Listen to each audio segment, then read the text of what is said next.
લક્ષ્ય ન્યૂઝ એક નજર એક લક્ષ્ય। સુરેન્દ્રનગર જિલ્લા પંચાયતની મૂળી બેઠક પરથી ભાજપમાંથી રાજુભાઈ કરપડાએ ઉમેદવારી પત્ર ભર્યું। સુરેન્દ્રનગર જિલ્લા પંચાયતની મૂળી 2 બેઠક પરથી ભાજપમાંથી રાજુ કરપડાએ ઉમેદવારી પત્ર ભર્યું। મૂળી પ્રાંત કચેરી ખાતે રાજુ કરપડાએ પોતાની ઉમેદવારી નોંધાવી। મોટી સંખ્યામાં તેમના સમર્થકો સાથે આજે ઉમેદવારી પત્ર ભરવા પહોંચ્યા। ફોર્મ ભરવાની તમામ પ્રક્રિયા પૂર્ણ। રાજુ કરપડા દ્વારા મૂળી જિલ્લા પંચાયત સીટ પરથી દાવેદારી નોંધાવી। જિલ્લા પંચાયત સીટમાં ભારતીય જનતા પાર્ટીના વિજયનો વિશ્વાસ વ્યક્ત કર્યો।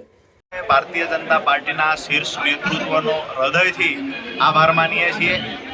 એક ખેડૂતના અવાજ બનવાની જે અમે કોશિશ કરી અને ખાસ કરીને સામાન્ય પરિવારમાંથી આવતા એક નવયુવાનને ખરેખર ખેડૂતોની વધારે સેવા કરી શકે, મજદૂરો પશુપાલકોની અને પોતાના વિસ્તારમાં વધારે સેવા આપી શકે એ હેતુથી ભારતીય જનતા પાર્ટીના શીર્ષ નેતૃત્વએ ખાસ કરીને માન્ય ભૂપેન્દ્રભાઈ પટેલ, મુખ્યમંત્રી શ્રી, માન્ય નાયબ મુખ્યમંત્રી હર્ષભાઈ સંઘવી, માન્ય જગદીશભાઈ વિશ્વકર્મા અને આ વિસ્તારના જે ભારતીય જનતા પાર્ટીના મહત્ત્વના પ્રદેશના અને જિલ્લાના તમામ આગેવાનોનો આ તકે ખેડૂતો વતી હૃદયથી આભાર વ્યક્ત કરશું।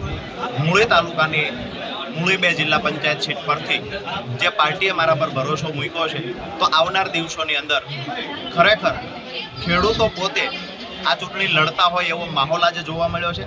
ભારતીય જનતા પાર્ટી અને રાજુ કરપડા, ખરેખર રાજુ કરપડા ઉમેદવાર છે, ભારતીય જનતા પાર્ટીના મેન્ડેટ પરથી લડે છે। એનાથી વિશેષ એ છે કે આ વિસ્તારનો ખેડૂત સ્વયંભૂ પોતે ખેડૂત ઉમેદવાર હોય એવો માહોલ જોવા મળ્યો છે અને મોટાભાગના દરેક ગામડાઓમાંથી ખેડૂતો અને ખેડૂત આગેવાનો આજે અહીંયા ઉપસ્થિત રહ્યા છે। ખાસ કરીને આવનાર સમયમાં જ્યારે પરિણામ મળશે ત્યારે ખેડૂતોની તાકાત જોવા મળશે।